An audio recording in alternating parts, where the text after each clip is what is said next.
किसी ने बड़े कमाल की बात कही है कि आपके कर्म ही आपकी पहचान है, वरना इस दुनिया में एक नाम के तो हजारों इंसान हैं।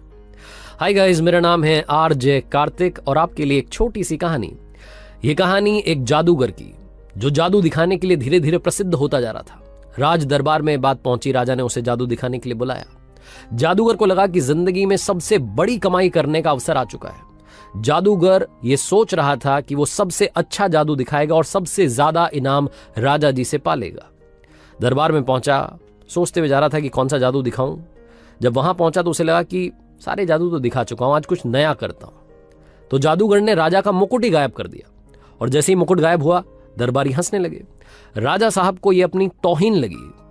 वो गुस्से में आ गए। उन्होंने कहा कि इस जादूगर को काल कोठरी में डाल दो और 7 दिन के बाद इसे मृत्यु दंड दिया जाएगा, फांसी की सजा दी जाएगी। जादूगर गया था जादू दिखाने के लिए, इनाम पाने के लिए।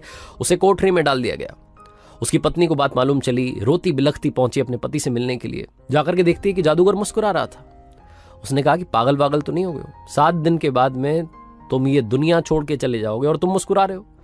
जादूगर ने कहा कि चिंता क्यों करती हो, अभी 7 दिन का समय है, अभी मुस्कुराओ, खुश रहो, सब ठीक होगा। पत्नी को लगा कि पति पागल हो गया है, मौत को सामने देख करके बातें पागलों जैसी कर रहा है। वो चुपचाप वहां से चली गई। रोज उससे मिलने के लिए आती। वो रोज कहता कि 6 दिन बचे, 5 दिन बचे, 4 दिन। फाइनली फांसी का दिन आ गया। राजा घोड़े पर सवार होकर के उस जादूगर के पास पहुंचा आखिरी बार मिलने के लिए। और जब उसने देखा जादूगर ने कि राजा घोड़े पर आया, उसके दिमाग में एक आइडिया आया। जैसे ही राजा वहां आया तो जादूगर उदास हो गया, रोने का नाटक करने लगा। राजा ने कहा कि हाँ भाई, क्या हुआ? उस दिन तो मुकुट गायब कर रहा था, जादू दिखा रहा था, आज जब तेरे सामने फांसी है तो तुझे रोना आ रहा है।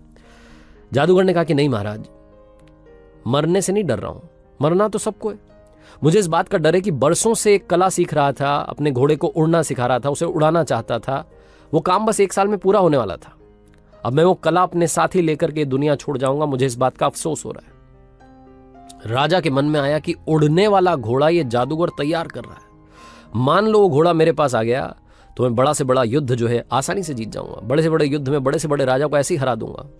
उड़ने वाला घोड़ा मेरे पास होना चाहिए। इसी लालच में राजा ने उससे कहा, जादूगर से, कि एक काम करते हैं, 1 साल का तुम्हें समय देता हूं। 1 साल के बाद में अगर वो घोड़ा मुझे दे दिया तो बात ठीक है, लेकिन अगर नहीं दिया तो तुम्हें फांसी की सजा दे दी जाएगी 1 साल के बाद में। तब तक के लिए तुम्हें रिहा किया जाता है। तो 1 साल के लिए इसको बरी कर दिया गया। जादूगर सीधा अपने घर पहुंचा। वहां जाकर के देखता है मातम छाया हुआ था, लोग रो रहे थे, रिश्तेदार आए हुए थे, इसकी पत्नी रो रही थी। लेकिन अपने पति को जिंदा देख करके वो मुस्कुराने लगी, खुश हो गई। सब लोग खुश रहे। आधे 1 घंटे के बाद में सब लोग चले गए। घर में पति पत्नी बचे। पत्नी ने फिर से पूछा, एक बात बताओ, राजा ने आपको छोड़ कैसे दिया? तो जादूगर ने कहा कि एक शर्त पर छोड़ा है, 1 साल के अंदर मुझे उन्हें उड़ने वाला घोड़ा देना है।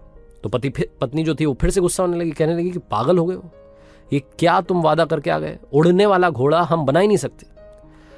जादूगर ने कहा, मालूम है मुझे नहीं बन सकता, लेकिन 1 साल का समय है, इस 1 साल में खुश रहो, मुस्कुराओ, इस जिंदगी को जियो, बस यही कहना चाहता हूं। पत्नी ने कहा कि फिर से तुम्हारा ज्ञान चालू हो गया।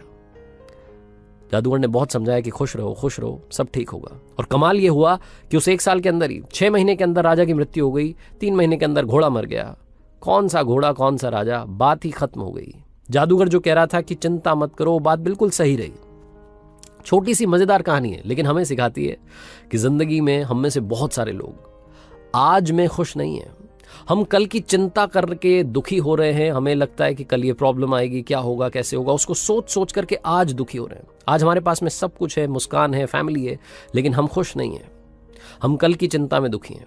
ये जादूगर की छोटी सी कहानी हमें यही सिखाती है कि जो होगा देखा जाएगा। जिंदगी में ये फंडा भी बड़ा काम आता है। मैंने कहीं पर पढ़ा था कि अगर आप किसी समस्या के बारे में 5 मिनट सोचते हैं और उसका हल नहीं निकाल सकते, तो आपको उस समस्या की चिंता ही नहीं करनी चाहिए, उसे ऊपर वाले पर छोड़ देना चाहिए। आरजे कार्तिक एक बार फिर आपसे कहेगा, आज में जिएं, आज में रहें, आज में मुस्कुराएं। जो कल होगा वो आपके कर्म डिसाइड करेंगे। कर दिखाओ कुछ ऐसा कि दुनिया करना चाहे आपके जैसा। याद रखिए, हर सोमवार सुबह 9:30 बजे मेरे साथ देखिए मेरे सोशल मीडिया हैंडल्स पर एक नई कहानी।